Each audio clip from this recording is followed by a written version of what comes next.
¿Sabías que algunas de las supersticiones más arraigadas en España no son solo tradiciones sin sentido, sino que tienen orígenes históricos reales y muy concretos? En los años 80, nuestros padres y abuelos seguían rituales que hoy nos parecen disparatados, pero que en su momento tenían una razón de ser muy práctica. Si te ha gustado este tipo de contenido nostálgico, no olvides darle al botón de suscripción y activar la campanita, porque cada semana descubrimos juntos cosas fascinantes de la España que ya no volverá.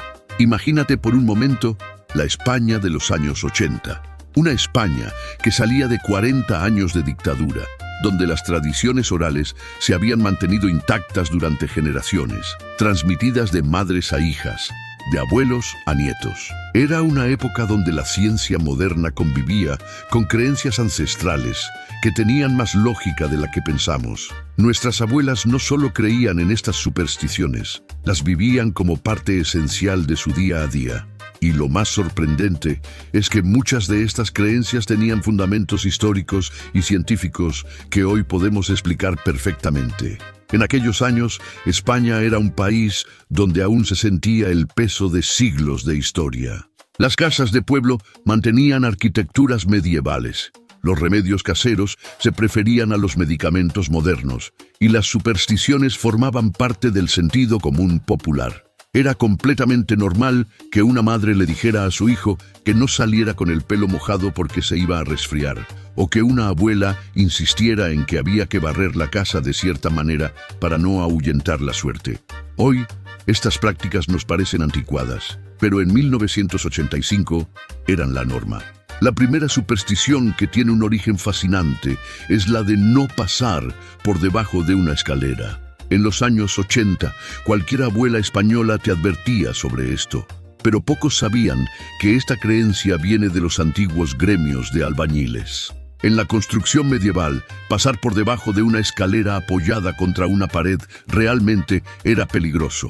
Los trabajadores dejaban caer herramientas, mortero o piedras. Además, la escalera formaba un triángulo con la pared y el suelo, símbolo sagrado en muchas culturas, y romper ese triángulo se consideraba una profanación. En la España de los 80, cuando la construcción aún era bastante artesanal y las medidas de seguridad prácticamente inexistentes, esta superstición tenía todo el sentido del mundo. La segunda superstición española que nuestros mayores seguían religiosamente era la de no barrer de noche. Barrer cuando oscurece es barrer la suerte, decían las abuelas. Esta creencia tiene su origen en la época preindustrial, cuando barrer significaba levantar polvo y partículas que, bajo la débil luz de las velas o quinqués, resultaban invisibles. Era muy fácil barrer la suciedad hacia rincones donde no se veía, creando focos de infección y malos olores. Además, en las noches medievales, barrer hacía ruido y podía despertar a los vecinos, algo socialmente mal visto. En los años 80, cuando muchas casas de pueblo aún tenían suelos de tierra o baldosas irregulares, barrer de noche seguía siendo poco práctico. El tercer ritual que todos recordamos es el de echar sal por encima del hombro cuando se derramaba. Esta práctica, que en 1985 seguía siendo absolutamente común en cualquier cocina española, tiene un origen económico muy claro. Durante siglos, la sal fue un bien precioso, usado para conservar alimentos y como moneda de cambio.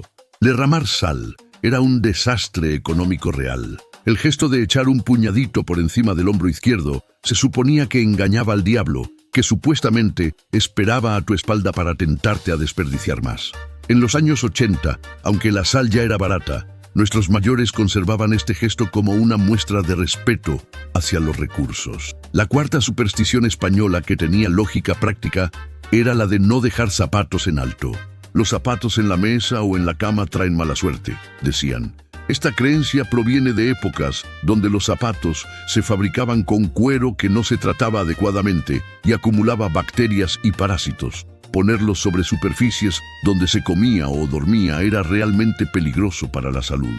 Además, en las casas humildes, los zapatos se guardaban bajo la cama para protegerlos del polvo y los roedores. En la España de los 80, cuando la higiene doméstica aún no era tan rigurosa como hoy, esta superstición mantenía cierta utilidad práctica. La quinta creencia que nuestros abuelos seguían al pie de la letra era la de no regalar cuchillos. Un cuchillo regalado corta la amistad, era el dicho popular. Esta superstición tiene raíces en épocas donde los cuchillos eran herramientas caras y valiosas, símbolos de estatus y poder.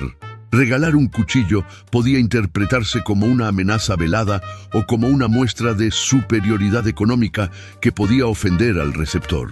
La solución tradicional era que el receptor pagara una moneda simbólica, convirtiendo el regalo en una compra.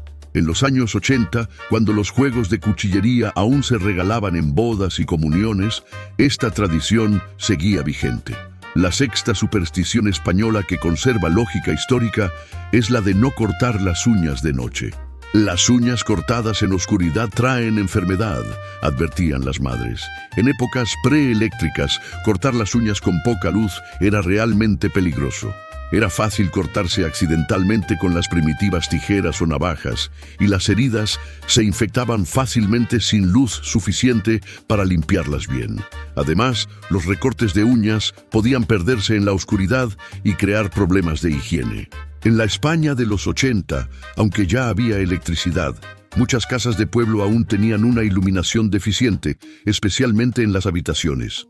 El séptimo ritual ancestral era el de no contar el dinero por la noche. Esta práctica, común en los años 80 entre comerciantes y amas de casa, tiene su origen en la seguridad personal. Contar dinero en la oscuridad atraía la atención de ladrones y bandoleros. Además, era más probable cometer errores de cálculo con poca luz. Las familias guardaban esta tradición como una forma de discreción social, evitando que los vecinos conocieran su situación económica. En los años 80, cuando aún se manejaba mucho dinero en efectivo y los barrios tenían esa vida de patio de vecindad, esta superstición mantenía su sentido práctico. La octava creencia española que nuestros mayores respetaban era la de no silbar dentro de casa. El silbido llama a los espíritus malignos, decían. Esta superstición proviene de épocas donde el silbido se usaba como señal de comunicación entre ladrones y bandidos. Silbar dentro de casa podía confundirse con una señal para cómplices exteriores. Además, en las casas antiguas con estructuras de madera, el silbido agudo podía dañar el oído de bebés y ancianos. En la España de los 80, cuando las paredes eran más finas y se vivía en mayor proximidad con los vecinos, silbar dentro de casa podía ser considerado una falta de respeto. La novena superstición, que conserva fundamento histórico, es la de no poner el pan boca abajo. Esta tradición, sagrada en cualquier casa española de los años 80, tiene orígenes religiosos y económicos. En la Edad Media, el pan boca abajo era la señal que usaban los panaderos para indicar que ese pan estaba destinado al verdugo, una marca de infamia. Además, poner el pan boca abajo lo exponía a la suciedad del suelo o la mesa, algo peligroso cuando la higiene era precaria. En los años 80, cuando el pan aún se compraba diariamente y se valoraba como un alimento sagrado, esta superstición mantenía su relevancia cultural y práctica. La décima y última superstición española con origen real es la de no abrir paraguas dentro de casa. Paraguas abierto bajo techo trae desgracia, advertían los mayores. Esta creencia tiene una explicación muy práctica. Los primeros paraguas tenían varillas de metal muy rígidas y mecanismos poco seguros. Abrirlos en espacios cerrados era peligroso. Podían romperse y herir a alguien o dañar lámparas y decoración. Además, un paraguas mojado abierto dentro de casa creaba humedad y podía dañar muebles y textiles. En los años 80, cuando los paraguas aún se fabricaban con mecanismos menos sofisticados que los actuales, esta precaución mantenía su utilidad práctica. Lo fascinante de todas estas supersticiones es que nuestros abuelos las seguían sin cuestionar, como parte natural de la vida cotidiana.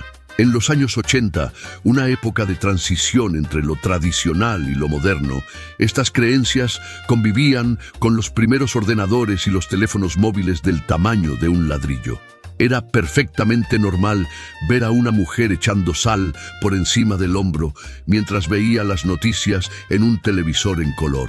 Hoy, cuando la ciencia lo explica todo y la tecnología resuelve la mayoría de problemas domésticos, estas supersticiones nos parecen pintorescos vestigios del pasado. Pero si lo piensas bien, cada una tenía una lógica aplastante en su momento histórico.